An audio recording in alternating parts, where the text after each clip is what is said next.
Hey guys, it's been a long time since I put in this caveat in one of my videos. I used to say all the time at the start of my videos, if I look exhausted, it's because I am exhausted. That was back when I was recording a lot of videos in between my Chinese classes or my Japanese classes, University of Victoria. But I often do make more videos when I'm sick or tired. I can't use my mind for other things that might be a bit more strenuous for me. And right now is no exception. I look great and I feel great, but it's an illusion. I've actually been homesick. I'm on antibiotics right now. And because I was on antibiotics, I actually lifted weights for several hours today. Lifting weights, not too mentally strenuous an activity.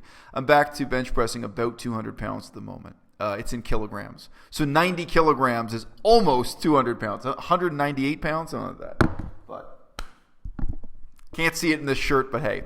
We lifted a lot of weights, went to the office, put in a few hours at work, had a good day on the whole. But actually, I am sick and exhausted. So that's why my mind turned to making this video.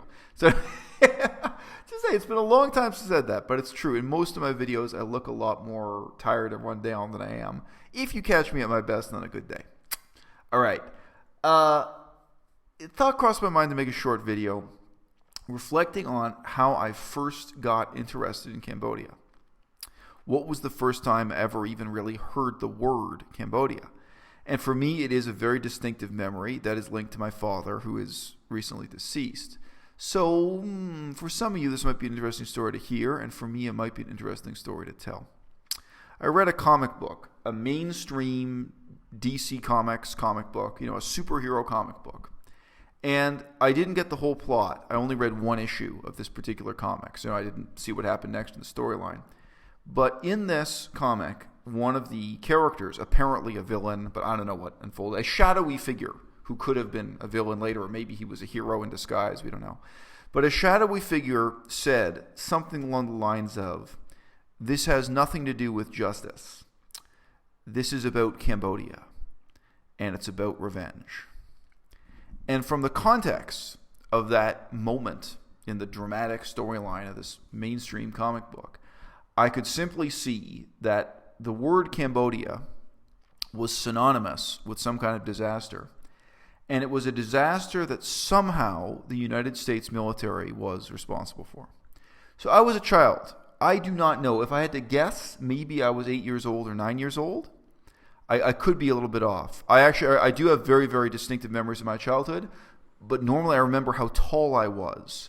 And now I look back at the memory and I guess from the angle I was seeing the world at how old I was. I don't tend to remember things in terms of numbers, but I do have very, very sharp memories of my childhood, which is in some ways a blessing and in some ways a curse, because some of the terrible memories from my childhood really haunted me for years.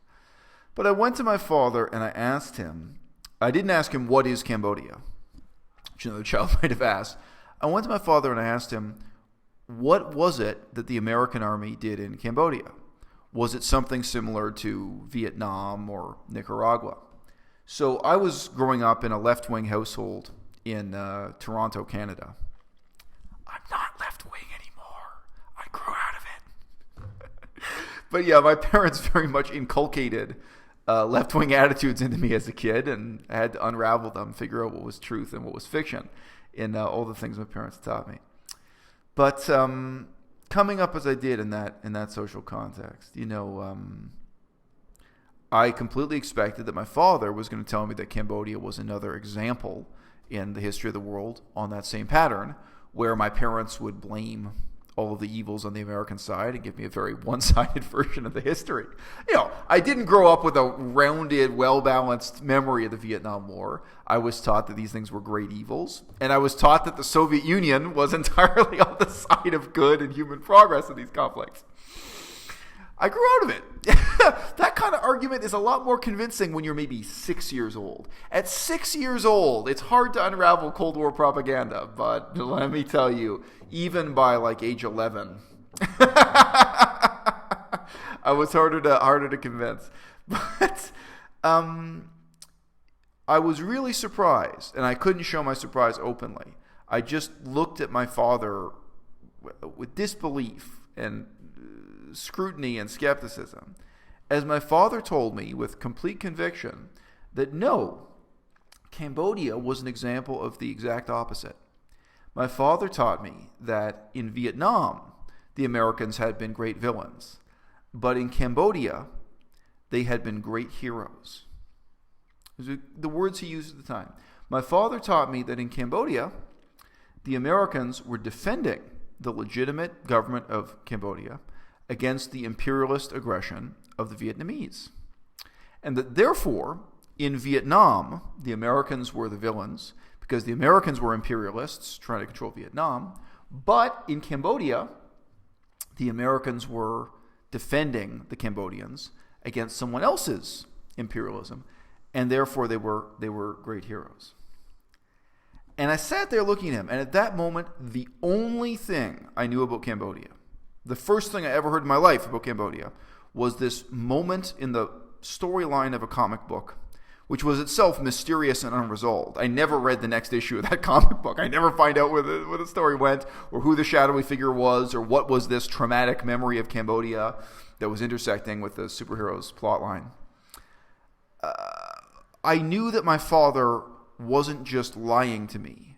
I knew that my father was repeating a lie that he wanted to believe, but couldn't quite believe himself. Even though he did so, from his perspective, with complete conviction. In many ways, the family religion was built on lies of exactly this kind. Many, many, many years later, as an adult, when I was researching the political history of Cambodia, what I would learn was that what my father had just taught me was believed by absolutely nobody except for the official party line of the government of China and those who had to repeat it.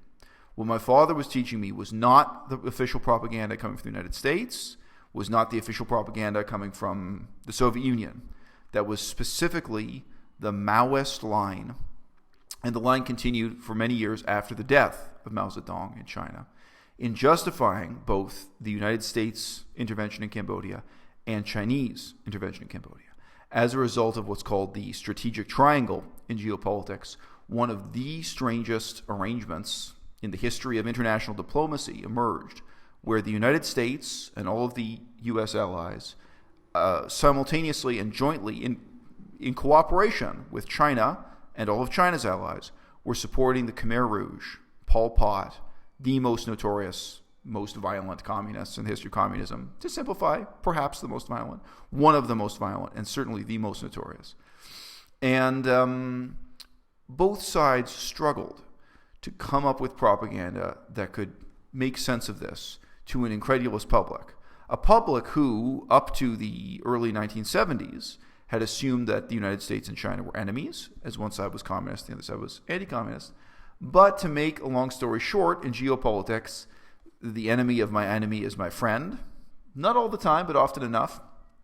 And a man named Richard Nixon sat down with a man named Mao Zedong, and they fashioned out an agreement, because at that time, China and the Soviet Union were on the verge of war, and the United States basically had their pick. They could have backed the Soviet side against China, or they could have backed the Chinese side against Russia.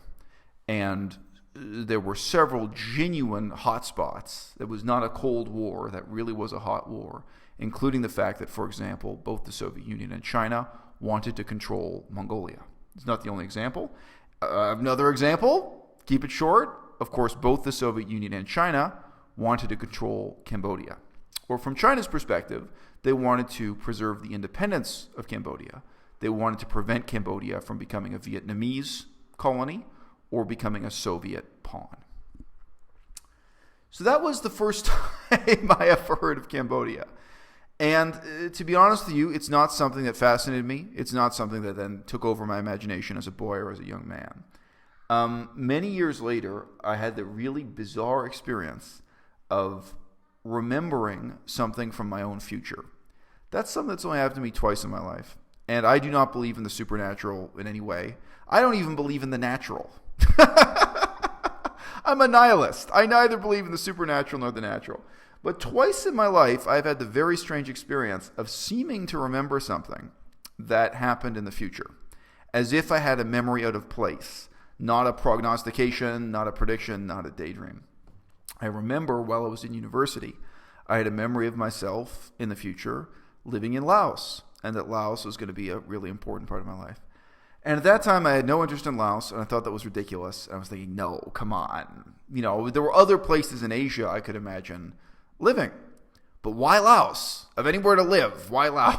Laos was of no interest to me. At that time, I'd never taken books in the Lao language, history, or politics out of the library. Why would I possibly end up living and working in Laos? And again, that didn't fascinate me. But many years later, after that memory, of course, this is many, many years after I was a child and read that comic book, I was living in Bangkok, Thailand with my Canadian girlfriend, my blonde Canadian girlfriend, who was not well suited to the hardships of life in Southeast Asia. And at that time, what I said to her was, well, look, I'm looking at either getting involved in humanitarian work and research in Myanmar, in the border of Myanmar, where then there were refugee camps and civil war, or Cambodia, where the civil war had already wrapped up at that time, but still very much a country in transition. And my girlfriend said to me, basically, she didn't think she could hack it. She didn't think she could survive in Myanmar or in refugee camps in the border of Myanmar, and she didn't think she could survive in Cambodia so well either. And I said, Laos. If there's one third world war-torn country devastated by bombing, or maybe you can hack it. And I started making the first of several trips from Bangkok to Laos and back again. And I always remember how thrilled I was when I went to the banks of the Mekong River. And I didn't remember the time. Honestly, I had not thought about it again until that moment, that conversation with my girlfriend. I never followed up on it in the years in between. There was just no reason for me to take an interest in Laos. But at that time, I thought, oh yeah, right, Laos. And, Laos had a few more decades of peace, of post-war recovery, still very much a war-torn country. I mean, I'll always remember a really, really short anecdote. Once I was up in a small village in the northeast, and I stepped off a dirt path to pick a flower from an incredibly beautiful tree in the tropics, flowering. If you haven't grown up in the tropics, once in a while you see a tree like that just covered in brightly colored blossoms, and it's awesome. Of course, local people, if they've grown up seeing it, they're used to it. But I walked off the path, and the young woman standing next to me looked at me with shock and horror. She didn't say anything, but just the expression on her face, I could really see she was horrified. And I apologized. I was reaching up to pick a flower from the tree. I turned to her and asked, I'm sorry, is this tree of some special religious significance? I'm sorry, like in Buddhism, is this particular tree off limits to take a flower or something? I just had no idea why she was sorry. And she said to me, no, you could have been killed. In that area of Laos where I'd stepped off the path, there were so many bombs, so much unexploded ordnance just in the earth, that from her perspective, stepping off that path in that area, just walking a few steps off the well-trodden path, you could be blown up on the spot. So it was a war-torn country, and there were some risks beyond malaria. Once in a while, you got that kind of chilling reminder of the long shadow of the war, but they did already have decades of stability and recovery. And at that time, I only chose to go to Laos because the girlfriend I had couldn't hack it in Cambodia, or couldn't hack it in Myanmar on the more rugged frontiers. And the whole first year I was in Laos, I was still really doubting it. And I broke up with that girlfriend eventually, but I'd say to the other people in my life, including the girlfriend at first, and then she went back to Canada. But I said to people in my life,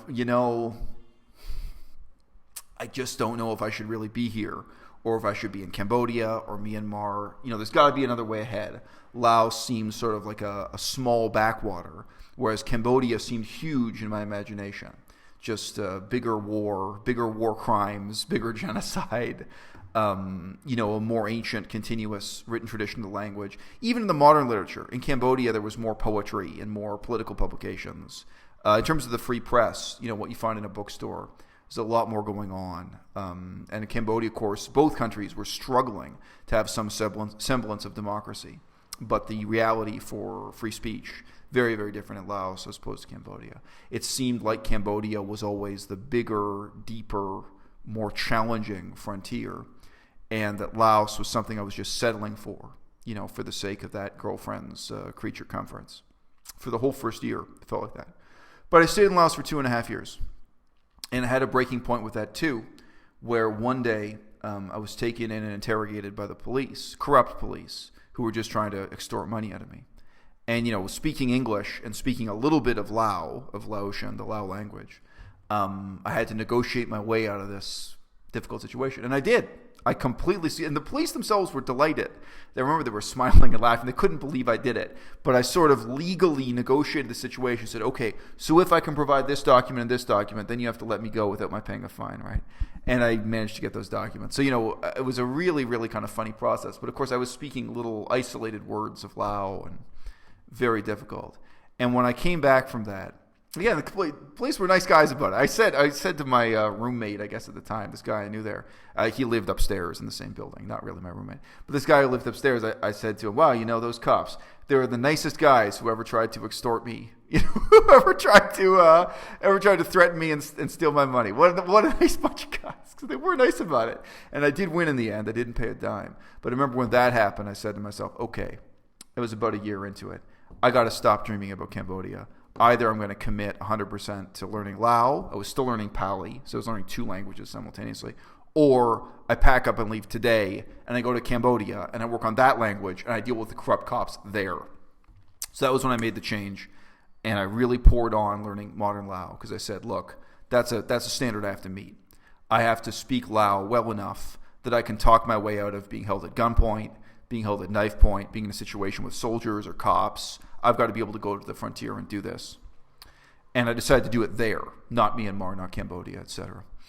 And then for about a year and a half, I was in that mode, still studying Pali, still studying Buddhism, still studying ancient history and modern, etc., etc. And so ironically, I only ended up going back to Cambodia and fulfilling that side of my mandate or dream or whatever you want to say after the authorities in Laos threatened to kill me, threatened to send me to a gulag, torture me, kick me out of the country. That whole story. So Cambodia ended up being like my second choice. But it's true. It all started with that comic book and that frankly surreal reminder of the long shadow of the Cold War, of communist misinformation, shall we say, the personal, emotional reality of international geopolitics, even within my own family, even within my father's own life. And